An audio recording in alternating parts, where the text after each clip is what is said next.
Hey guys, today I want to go over factory functions and I want to show you a bunch of different examples of different types. So let's get started. So a factory function is just a function that creates something and it's going to return an object. So the first style we're going to be using is just the functional pattern. So that looks something like this. I'll make a function called dog.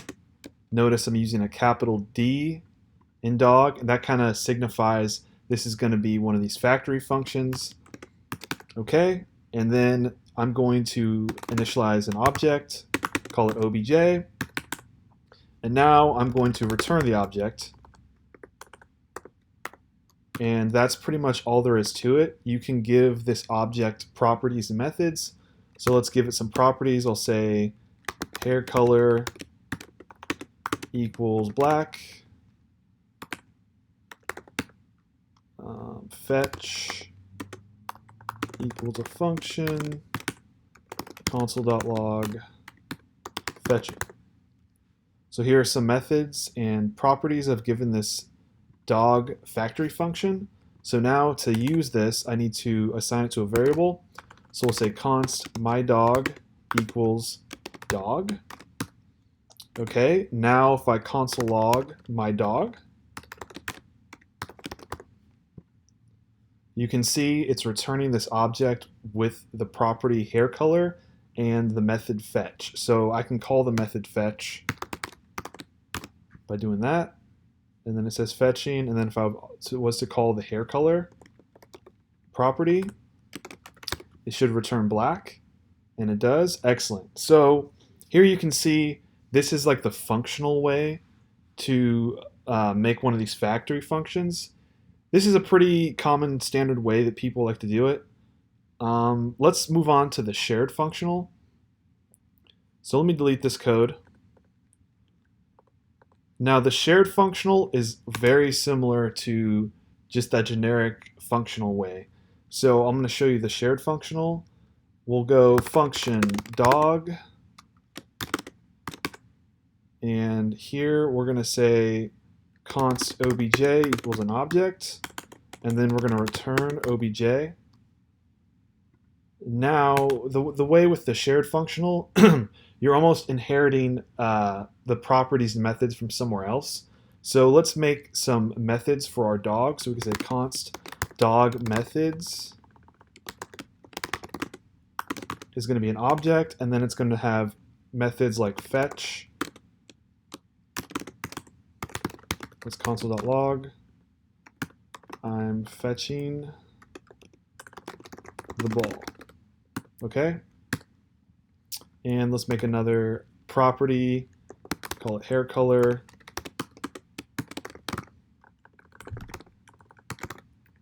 Okay, so we've got these methods now. We can just start assigning these methods to properties on our objects. You would say like obj.fetch equals, and now the shared part, here's where it comes in. You would say dog methods.fetch, and then obj.haircolor, you would say hair color, you would say dog methods.haircolor. So now I need to set this dog function to a variable again. So we'll say const myDog equals dog, and then call the function.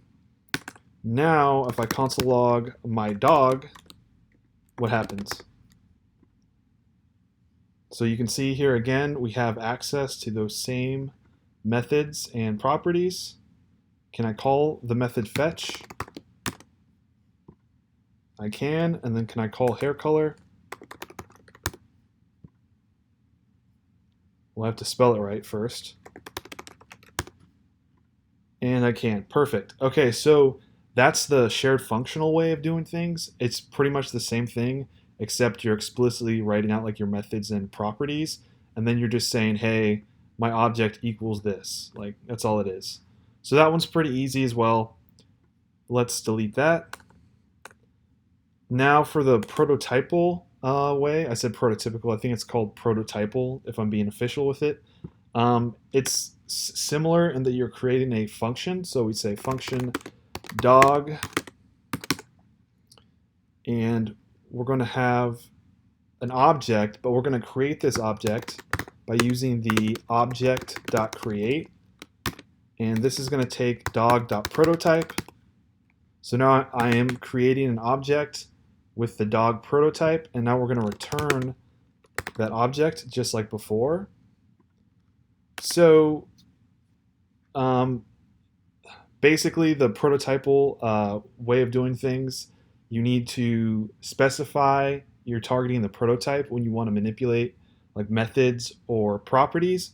So what does that mean? That means you have to say dog.prototype, and let's make a new method called fetch equals a function. Now if I console.log, woof, I'm fetching the ball. Okay, now to test this, let's make that variable again, const my dog. And if I console log my dog, you're just seeing an empty object. So I should be able to call fetch here. And yes, it works still. So let's do another property just to make sure. Let's call this hair color again. It's just too easy. And we'll just set to black. Now if I call hair color,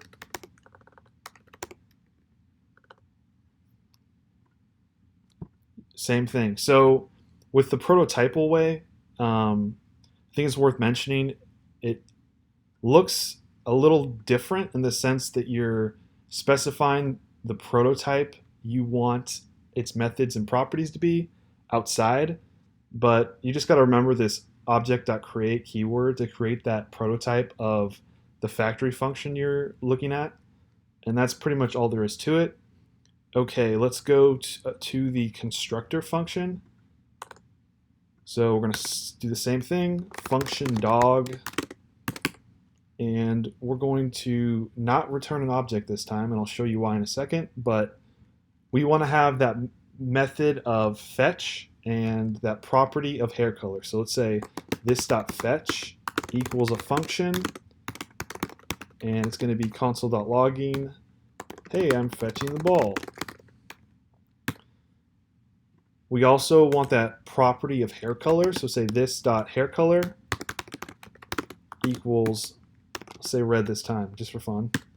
Okay, now that we've done this with our constructor function, we've said this fetch and this hair color, that's going to return, when we return our dog object, it's going to have this method of fetch, and it's going to have this property of hair color. Now, to assign this to a variable, it's a little bit different. So when I say const my dog, I'm going to use the new keyword, and that's specifying I want a new instance of the dog function. So like that, and now let's console.log my dog. And there you see I'm returning an object with the fetch method and then the hair color property.